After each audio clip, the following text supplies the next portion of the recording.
Hi Krafty Friends, it's Jen from Katahdin Krafts, and I am excited to be back with you today on the ScrapbookPal YouTube channel. For my card this month, I created this cute little kitchen scene using Altenew's Tea for Two stamp set and coordinating die set. In a few Lawn Fawn products, and I have this cute little nostalgic scene. Now this is the Tea for Two set, and it is wicked sweet.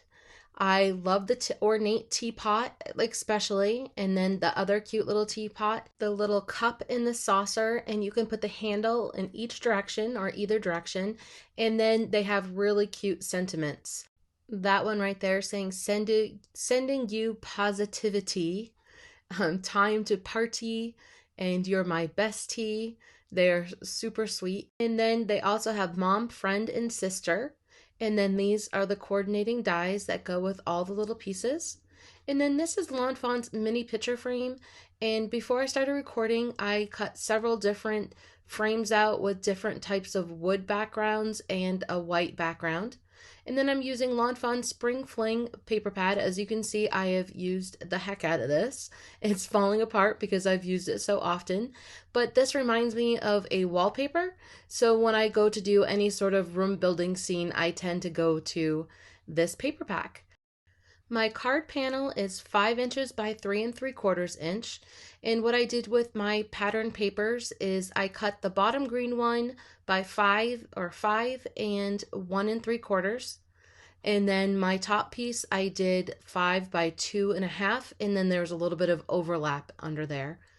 Now with the teapots, there's lots of choices in order to decorate these, and you can think outside your box and mix and match any stamp sets really, and put any sort of design inside the stampable area.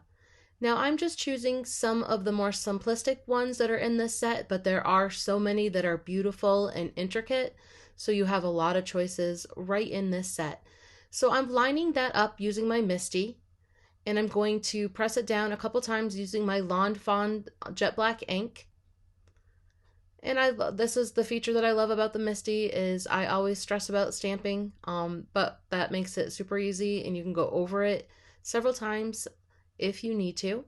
Now I'm just going to line the die cuts up with a little bit of low tack tape and then cut them out in my die cut machine.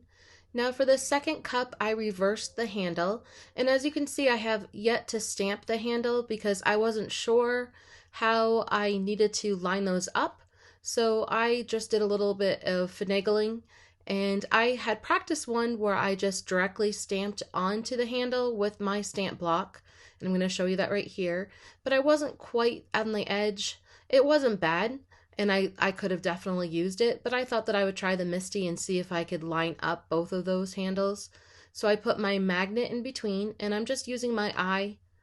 And of course, sometimes the stamps kind of stick to your finger and they don't want to necessarily slide exactly where you should have them.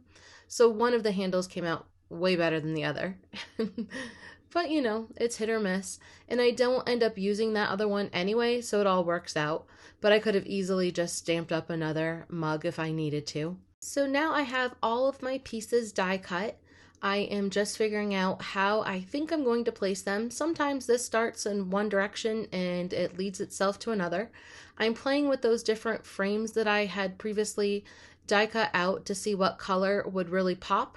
And I did like this darker brown color that I had cut. So I'm going to go with that. And I do like the placement that I have of the teapot and the cup. And now I'm going to work on this picture frame. So I'm making this as a sister card. And I thought, well, wouldn't this be cute if in the background we have the sisters and they're younger? So I thought, well, I need to grab my little tiny friends from Lawn Fawn, and they have cute little sisters in there.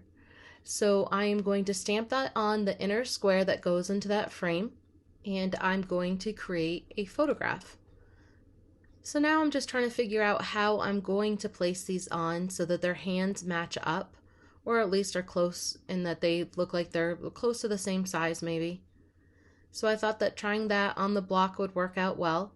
In reality, I probably could have done them one at a time and maybe gotten them a little bit closer, but I was okay. And as you can see, I switched them around because their hand placement worked better in that direction. So now I'm just testing that out one more time, and then I'm going to use that jet black ink again, and I'm going to directly stamp on there. Which this one didn't stress me out too much because it's not too hard to go back and just die cut out another one of those squares for the frame. So I was pretty happy with that. And now it's time to do some Copic coloring. I kept this relatively simple, again, because the background is kind of busy. So I wanted to keep some sort of balance and not overwhelm the card. And I wanted to pull out some of those background colors in the wallpaper. So I'm using the yellow for the top of the teapot and the little bottom. I want to call it a bottom skirt, but that's probably not what it is. The stand, the stand of the teapot. And I'm using my Y13, my Y15, and my Y17 combination. And first I go in with my lightest color and I shadow map. And then I go with my mid-tone, and then I go in with my darker tone. And this helps saturate the paper. And when it's saturated, I find that I can blend it better. And I am using a 110-pound cardstock today. That's my favorite go-to for Copic coloring. I like the way my blends come out, and everybody has their personal preference with that, but this is my favorite. And I just work that. I go back in a little bit with that medium tone, and then back again over everything with the lightest tone. And I just flip that around so you could see that my paper was saturated in the back, and that's when you really do start to get those nice blends. And so I'm showing that I'm picking out some of that pink. I matched it up as best I could. And I'm keeping this a very simple coloring with just one color in each section because I'm thinking about an old-fashioned teapot that really is very simplistic. They don't have a lot of dimension or anything on those designs, so that's what I'm going for. And just a little tip, if you are using a Copic marker, and so the way I'm using RV34, I'm going over the same areas multiple times, because that will darken up those areas. You can even shade with one Copic marker if you wanted to. You just go over the same spot and then just pull it out the same way as you would if you were using multiple Copic markers. So now I wanted this mug to coordinate with the teapot, so I'm going to make this yellow with my same triple yellow Y13, Y15, and Y17 combination. And I'm coloring it the same way that I did the teapot. I am putting the light color down to shadow map, and then the mid-tone, the darker tone, and then I'm going back over the whole thing with the Y13 and blending that out. Now I'm using my YG17 just for the little bottom areas of the green, and then the same pinks, the RV32 and the RV34. And then I need a matching saucer, so I'm doing the same yellows again. So everything is very matchy-matchy and coordinating in this card. And when making my Copic selections, I really did focus on that background paper to guide me. And now, this was something that, learned from me on this one. I used a small blending brush and some tumbled glass to try to get some sky in that little square. Now this was not as easy as you may think because I didn't want to go into the girls, and then I realized hindsight that I could have just used a Copic marker and I could have made this sky just as easy. But so now it's got a little bit of tumbled glass in there, and it's going to be finished off with some Copic coloring. Now with these I am keeping them super simple because when they say tiny friends, they mean tiny friends. These are just small little spaces. So you can see my color selections on the screen, and I'm keeping them very similar to the teapot, except for just a couple different ones that I'm throwing in there. I gave them the same skin tone and the same hair color just because I really wanted to emphasize that they were sisters. And now, yeah, the hindsight, I'm using B0000. So B quadruple 0 for the background, and I just wanted a very clear blue sky. And now I'm going to start gluing down my panel, my coordinating paper onto the panel.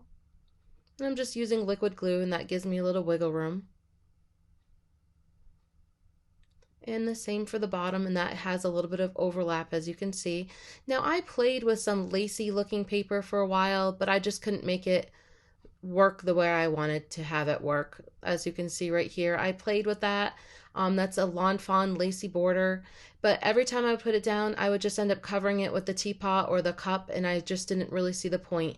So I'm trying to make that look like a tablecloth, and then the background is in the kitchen, and that is the wallpaper. So I'm hoping that I achieved that. And those are the sentiments I chose. Sister, you're the best tea. I think that is, or you're my best tea. How cute is that? I love that. I love the little punny sentiments that they have on this set. It just actually really makes the set. They're really cute. And I'm just going to put that mug onto the saucer. And I backed the sister with another piece of coordinating paper from that Spring Fling paper pad from Lawn Fawn. And then you're my best tea on the bottom. I just cut it out with a flag or a banner die cut. And I'm just playing with that. I tend to do one-sided banners on my cards. I like that look. So I'm going to hang that off. And I do end up clipping it or trimming it. But in reality, because I am double matting this card, I could have left that other banner on there, and it could have had a little bit of overhang. So that is something that you can do. And I'm just adding all those elements now with my liquid glue. Put the frame in the background. I'm going to put my sister sentiment. I'm building up. I'm going with the bottom layers and then building up. In this, I'm using the pattern paper, the little dots on that pattern paper to help me line that up. And now I'm going to put the teapot down because that goes on top of the picture frame slightly.